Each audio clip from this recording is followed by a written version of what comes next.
Júlia Zanata, considero essa audiência extremamente importante e só faço online pela minha própria idade e dificuldades de locomoção, mas agradeço ter sido convidado para expor, enfim, um pouco minha experiência de 60 anos de professor universitário, 67 anos de advogado, tendo acompanhado os 20 meses da Constituinte, participando de audiências públicas, em contato permanente com o relator da Constituinte.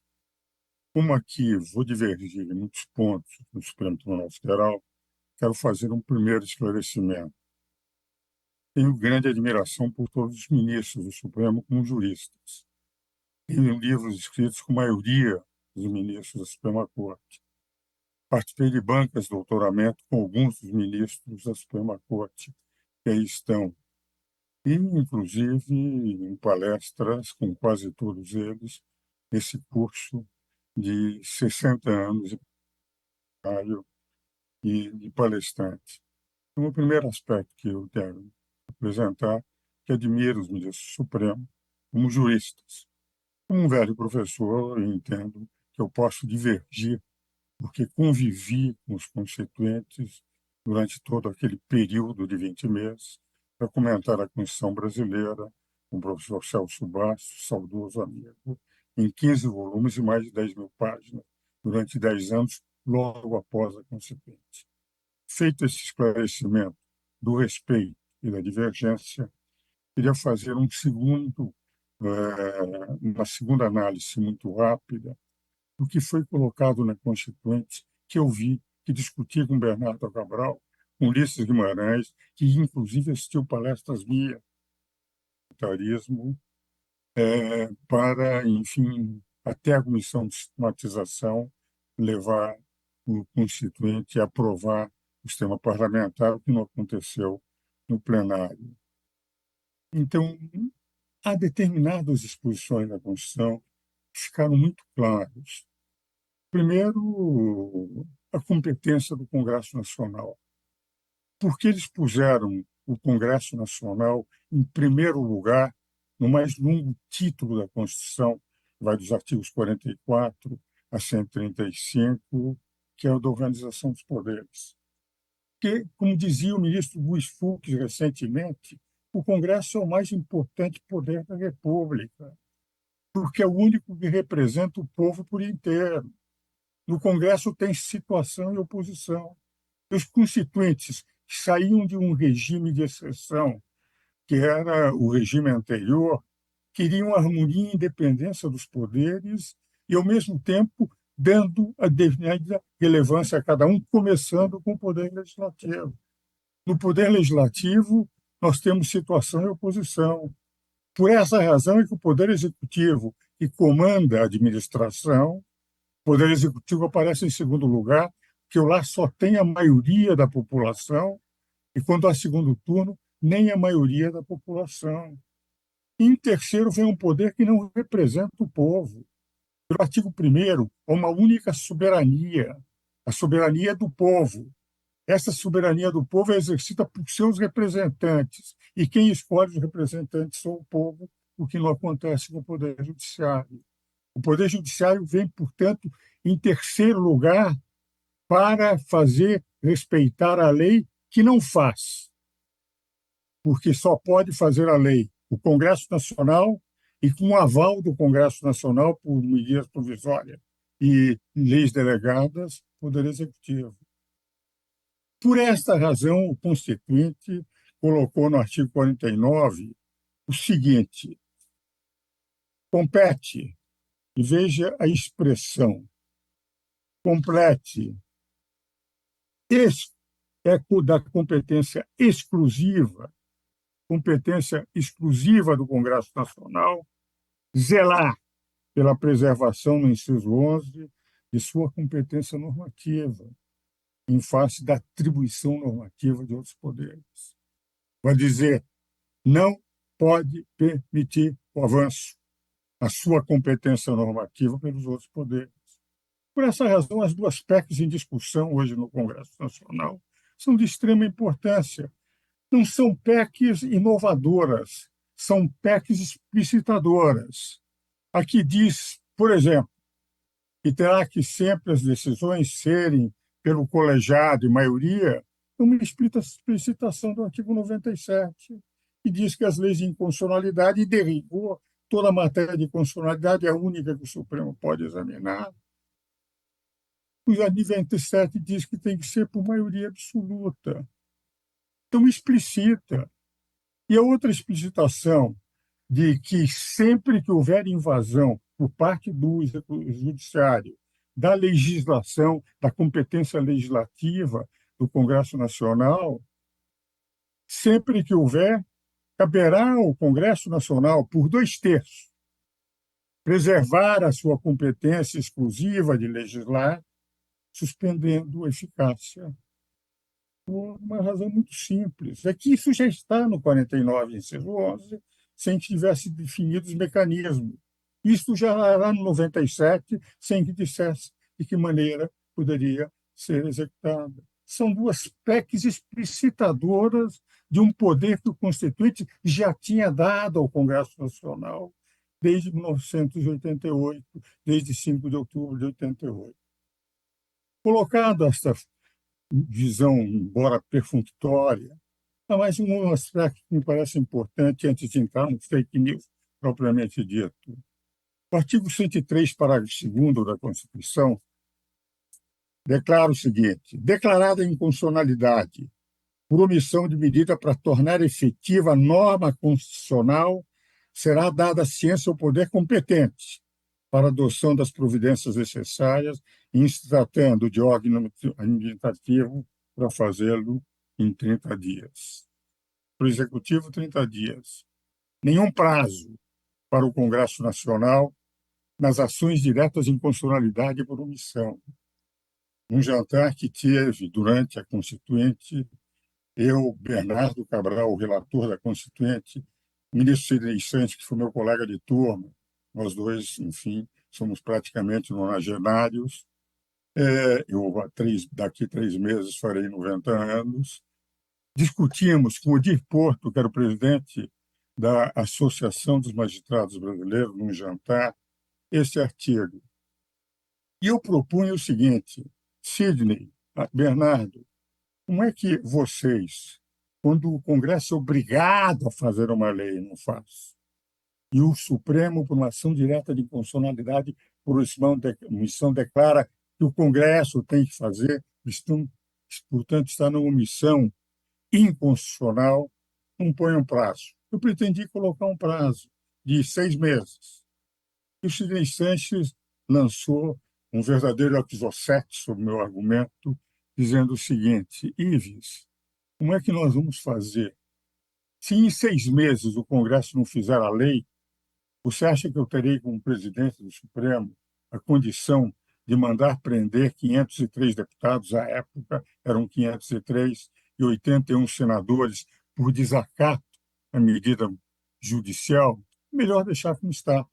O argumento do Sidney derrumou o meu. Ficou esta redação, o 103, parágrafo 2º, nesse jantar, que o Bernardo disse: é melhor deixar como está, porque assim não haverá problema nenhum. Nem nas ações diretas por inconstitucionalidade, por omissão, pode o Congresso Nacional ser excluído. Pode o Supremo legislar. Então, me parece que, artigo 1º, soberania do povo, 2 poderes representam o povo. Um poder representa a lei que não faz, por isso está em último lugar.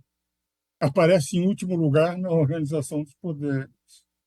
Então, com toda admiração, você vai buscar água para mim, por toda a admiração que eu tenho pelos eminentes ministros do Supremo, que vejo, eu vivi, sou muito mais velho do que ele, exerço o magistério universitário há muito mais tempo que a maioria deles, que são professores também, e grandes professores. Foi feita a Constituição para dar um equilíbrio e harmonia dos poderes. Nós saímos de um regime em que havia um poder dominante. Os constituintes, durante 20 meses, não queriam um poder dominante, e cada congresso com poder nos seus devidos exercícios das suas competências. bem definidas, exaustivamente definidas na Constituição. Por essa razão, entrando agora direto na última parte da exposição, eu entendo que esse inquérito que o meu querido amigo Marco Aurélio chama de inquérito do fim do mundo, não poderia continuar. Virou um verdadeiro buraco negro. Tudo quanto é matéria entra em fake news. E se nós analisarmos a Constituição, ela não permitiria esse, inclusive, inquérito. O que nós encontramos no artigo 5º, o mais importante artigo da Constituição? Aquele artigo que, enfim, define claramente o artigo quais são os direitos individuais, sociais, políticos e nacionalidade que tem o cidadão brasileiro. Logo no início do artigo 5º, no inciso 4 e no inciso 5, declara o seguinte: é livre a manifestação de pensamento, sendo vedado o anonimato. É assegurado o direito de resposta proporcional ao agravo, a lei da indenização por dano material ou moral à imagem. Se nós analisarmos o que está na Constituição, agora o Supremo está discutindo se o artigo 19 da lei da internet é e que pode ser continuado, eles podem dar uma nova redação ao artigo 19. Não é competência, é competência do legislativo. Segundo, nós não podemos dizer o que o cidadão tem que pensar antes. Ele pode ser punido por abuso depois. O que o Constituinte declarou é que é livre a manifestação de pensamento. E o abuso, sendo vedado ao anonimato, ele dá direito à resposta e à indenização por danos morais.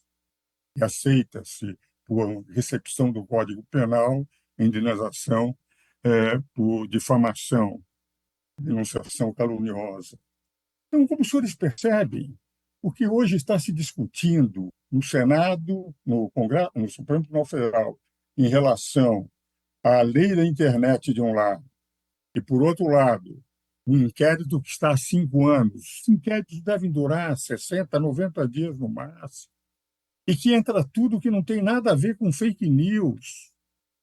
Virou um buraco negro, atrai como no universo, o buraco negro atrai tudo que está perto.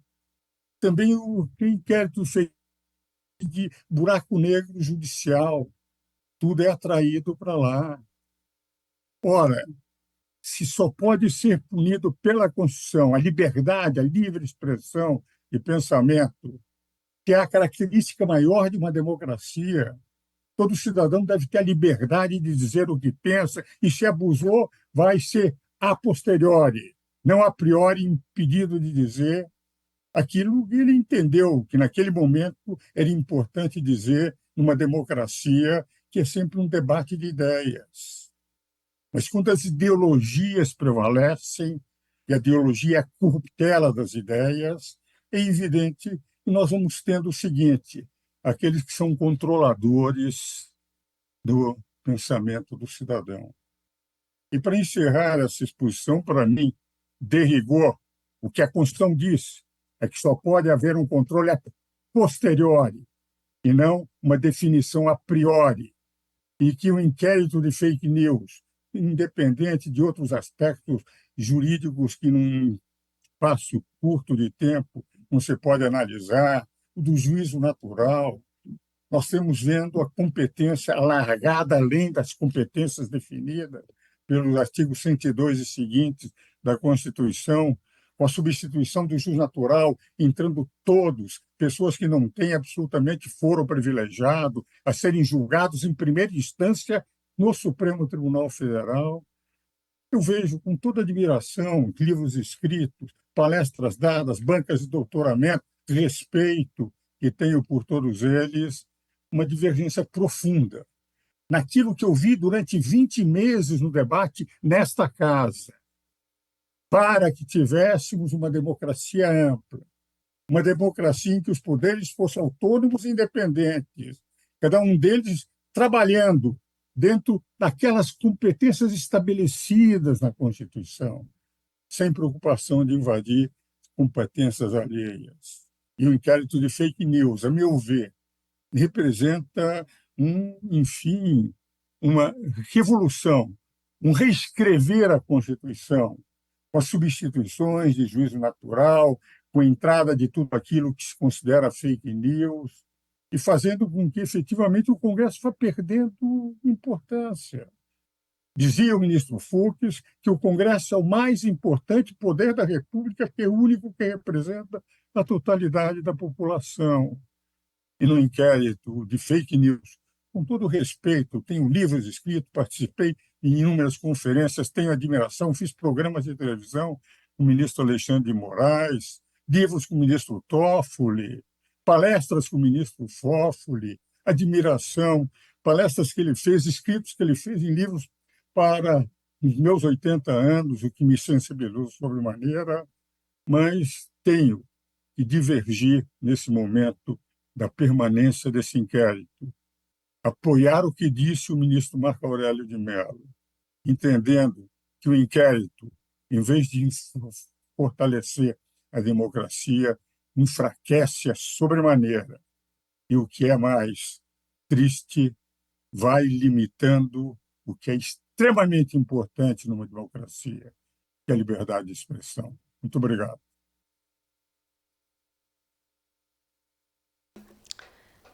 Obrigada, doutor Ives Gandra. É uma honra para a gente tê-lo aqui conosco. Obrigada por seus ensinamentos. E agora eu passo a palavra para o doutor André Marcília, que está aqui presencialmente conosco, para a sua exposição.